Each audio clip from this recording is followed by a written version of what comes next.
Aya pertarosan ti pangersan narjumin kasyafaah. Maaf Ustaz, misalkan ada orang habis akad nikah, teras gesret katincak mobil, cilaka teh tuluy maot ngadadak. Si perempuan can ditumpakan alias can berhubungan badan jeung eta salakina.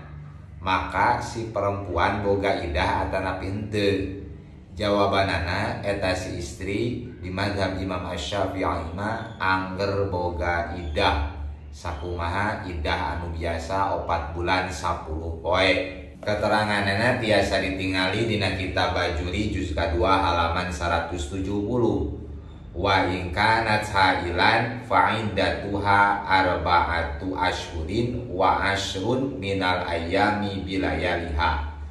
Lamun mah kabuktian si istri ditinggalkeun maot kudu jadi salakina heg hailan henteu keur hamil, fa iddatuha tah iddahna teh 4 bulan 10 poe.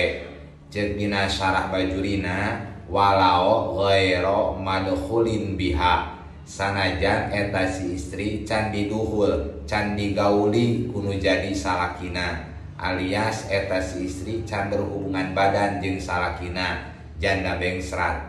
Lianna iddatal wafati la tatawaqqafu ala duhul, karena sanyana idah wafat henteu ngadagoan kana ayana duhul, alias ngaranna idah wafat rek geus kungsi digauli kudu jadi salakina rek encan anger idahna 4 bulan 10 poe tina beurang jeung peutingna.